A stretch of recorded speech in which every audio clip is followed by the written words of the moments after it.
সিদ্ধার্থের বৌদ্ধত্ব অর্জনের ইতিহাসকে শ্রদ্ধা জানাতে মনুগাং বনবিহারে একসাথে জ্বলে উঠল ৮৪,০০০ প্রদীপ। পূর্ণিমার স্নিগ্ধ চাঁদ আর আকাশ প্রদীপের আলোক ছটায় গাঢ় সবুজ লংতরাইয়ে ছড়িয়ে দেয়া হলো বুদ্ধের শান্তির বার্তা। একটি প্রতিবেদন।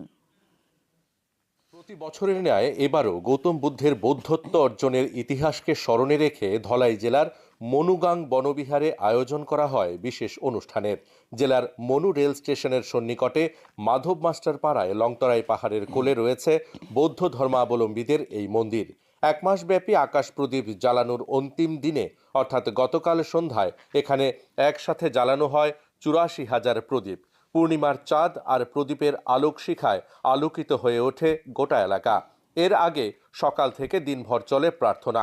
দিনটির তাৎপর্য ব্যাখ্যা করেন বিবেক ভান্তে ও সৌরজগৎ ভান্তে। সকালে আমরা বুদ্ধমূর্তি দান, সঙ্গদান, অষ্টপ্রসাদ দান করছি, ওটা অলরেডি হয়ে গেছে। তারপরে বিকাল পর্বে আমরা বুদ্ধমূর্তি দান, অষ্টপ্রসাদ দান, তারপর সূর্যাচার্য প্রদীপ প্রজ্বলন, আকাশ প্রদীপ উজ্জ্বলন এগুলো করব। সকলের শান্তি ও পুণ্যের জন্য এই প্রদীপ প্রজ্বলন বলে জানান এক প্রার্থনাকারী। আমাদের মন প্রাণ আমরা যতটুকু পারি সেই পুণ্যের দিকেই রেখেই আমরা সমস্ত কাজগুলো করে যাই পুণ্যের আশায়।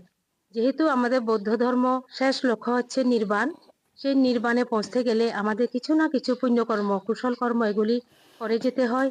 সব মিলিয়ে সকলের মঙ্গল কামনায় বৌদ্ধ ধর্মাবলম্বীদের এই অনুষ্ঠান লংতরাইয়ে নতুন আলোক শিখা ছড়িয়ে দিয়েছে, এটা বলাই যায়। ধলাইয়ের মনুগাং বনবিহার থেকে মনীষ চক্রবর্তীর রিপোর্ট, দূরদর্শন সংবাদ, ত্রিপুরা।